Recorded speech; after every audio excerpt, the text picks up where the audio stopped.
Kami dari kelompok 5B akan mengidentifikasi penyakit pada pohon bodi. Halo semuanya, perkenalkan nama saya Amelia Siti Nurjana dengan NIM 245358180 KT 10665. Saya sebagai ketua dari grup 5B. Halo, nama saya Ayundanesa Adelin dengan NIM 2453624 KT 10686. Halo semuanya, perkenalkan namaku Ainan Saidah dengan NIM 2454136 KT 10832. Halo, perkenalkan nama saya Ardian Dwi Nugroho dengan NIM 245391791-KT 10736. Halo semuanya, kenalin nama aku Ataya Putri Tati Ananta dengan NIM 245342008 KT 10631. Halo semuanya, perkenalkan nama aku Alma Kisa Anwar dengan NIM 245413880 KT 10777. Perkenalkan, nama aku Belva Ayu Marta Jacinda dengan NIM 245429110 KT 10816. Hai, perkenalkan nama aku Dianjur Nirma Yunita dengan NIM 245444752 KT 10888. Hai, perkenalkan nama aku Aisyah Holbi dengan NIM 245333872 KT 10616. Pohon di belakang saya ini yaitu adalah pohon bodi. Nama ilmiah dari pohon ini yaitu adalah Ficus religiosa.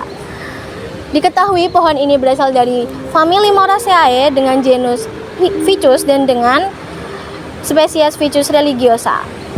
Adapun nama internasional dari pohon ini yaitu Pipala tree, Peepal tree, dan Pepal tree. Pohon bodi ini dipercaya oleh agama Hindu bahwa Dewi Laksmi bersemayam di bawah pohon ini. Fun fact akan pohon bodi yaitu memiliki kemampuan fotosintesis yang biasa disebut dengan metabolisme asam krasulasean yang dimana dapat menyerap karbon dioksida pada saat malam hari. Pohon bodi ini memiliki manfaat yang banyak sekali untuk obat-obatan tradisional. Maka dari itu, kita harus menjaga dan melestarikan pohon ini.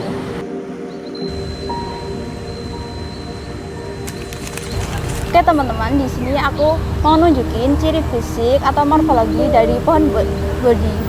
Sini. Nah, untuk bentuk daunnya sendiri, dia tuh bentuk hati ya teman-teman, dengan ujung meruncing dan pangkalnya rata. Daun bodi termasuk daun tunggal. Daun tunggal itu yang hanya memiliki satu helaian pada satu tangkai daun. Nah, untuk bentuk batangnya sendiri, dia termasuk belarut ya teman-teman.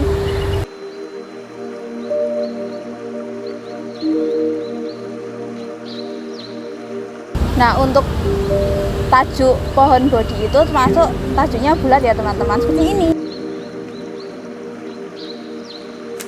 Teman-teman, pada pohon bodi yang kami identifikasi, kami menemukan tanda pada daun seperti ini.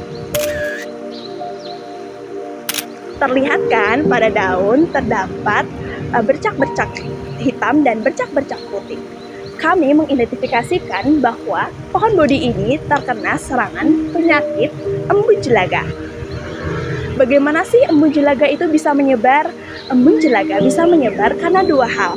Pertama adalah karena sporanya yang terbawa oleh angin dan air hujan. Yang kedua, karena adanya serangga yang membawa penyakit atau vektor. Serangga ini menghisap gula pada tanaman dan kemudian bekas hisapannya ditumbuhi oleh jamur. Serangan embun jelaga sebenarnya tidak mematikan, akan tetapi keberadaannya sangat mengganggu pohon bodi untuk berfotosintesis, sehingga perlu penanganan untuk pohon bodi ini.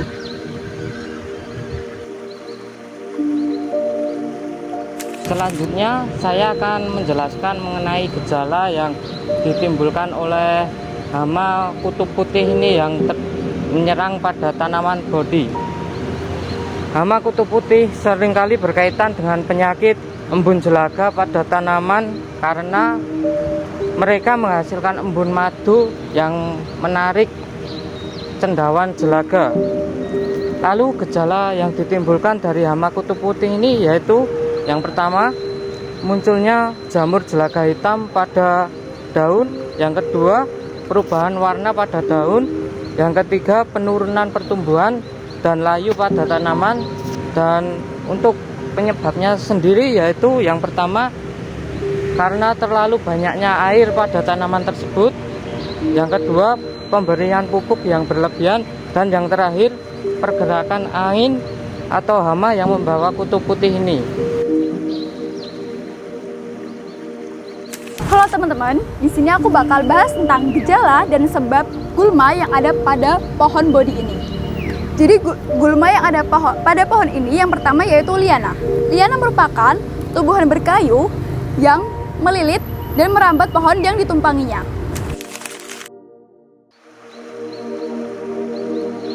Untuk gejala liana sendiri yaitu yang pertama, batangnya panjang dan lentur. Yang kedua, dia merambat pohon yang ditumpanginya. Yang ketiga, dia bercabang, panjang dan mencuntai, dan dia berakar di dalam tanah. Untuk penyebab liana bisa tumbuh, yang pertama, dia mendapatkan sinar matahari yang cukup, sehingga ia bisa merambat pada pohon yang ditumpanginya. Untuk yang kedua, dia tidak bisa menopang diri, sehingga liana mendapatkan penopang untuk merambat pada pohon yang ditumpanginya. Untuk yang ketiga, liana memiliki vegetasi yang efisien untuk mengangkut air melalui batang yang dirambatnya. Untuk gulma yang kedua yaitu sisik naga. Sisik naga adalah tumbuhan epifit yang biasanya ditemukan pada hutan, pegunungan, dan di tempat yang lembab. Untuk gejala pada sisik naga, yang pertama yaitu akarnya melekat kuat pada tumbuhan yang ditumpanginya. Yang kedua, dia memiliki daun yang berdaging tebal, berwarna hijau, dan memiliki bentuk yang oval ataupun bulat. Yang ketiga, rimpangnya panjang menjalar dan ditutupi sisik oval. Untuk penyebab sisik naga bisa tumbuh pada pohon, yang pertama yaitu dia memiliki kemampuan beradaptasi yang sangat baik dan dia mendapatkan sinar matahari yang cukup dan biasanya tumbuh di tempat yang lembab. Hama adalah salah satu jenis organisme pengganggu tanaman yang keberadaannya sangat tidak diinginkan karena besarnya kerugian yang ditimbulkan dari aktivitas hidup dari organisme ini pada tanaman. Dalam arti luas, hama adalah bentuk gangguan baik kepada manusia, tanaman, maupun ternak.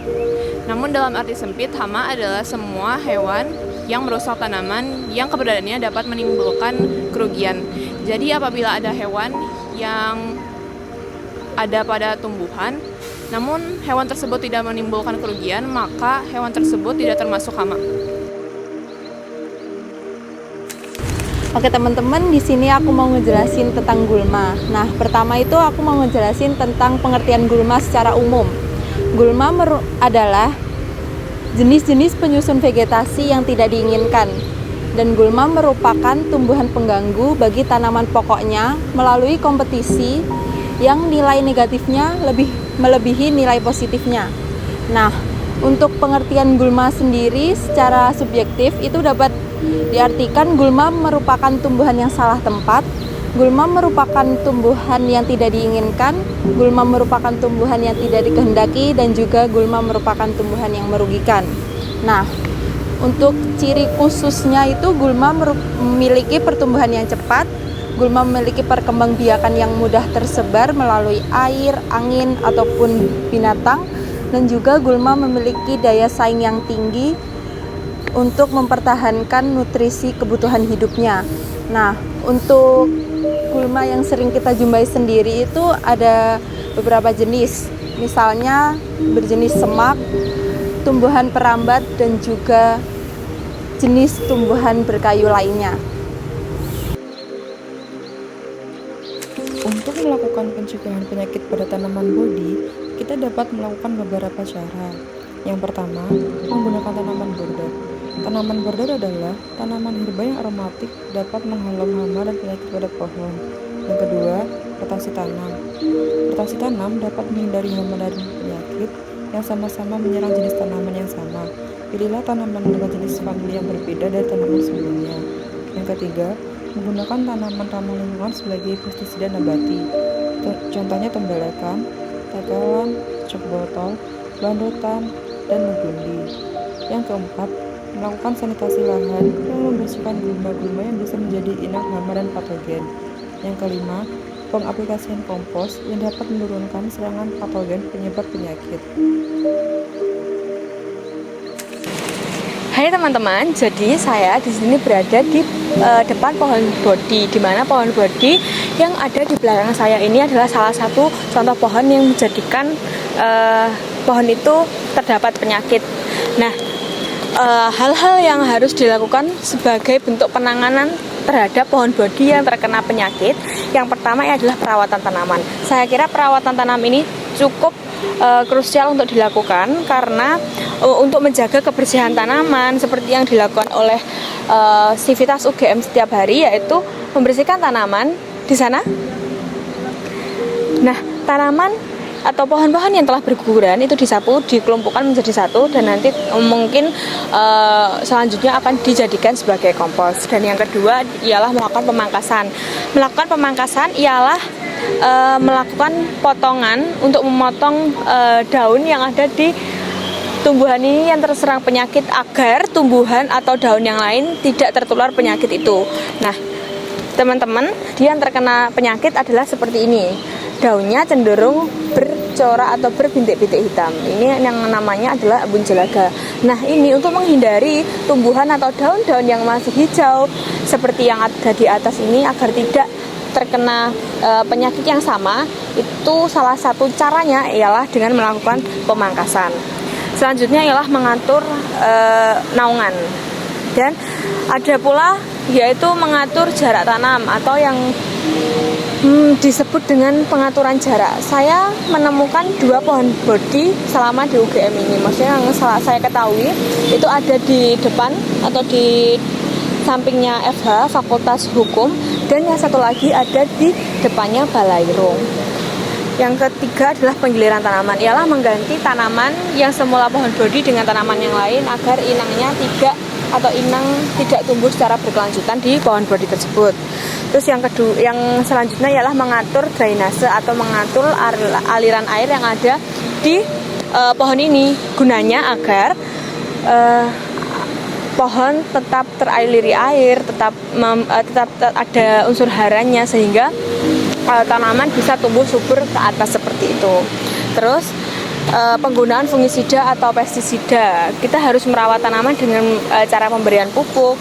Untuk mengendalikan penyakit pun kita harus ada fungisidanya sehingga memungkinkan untuk mematikan inang yang ada pada tanaman tersebut.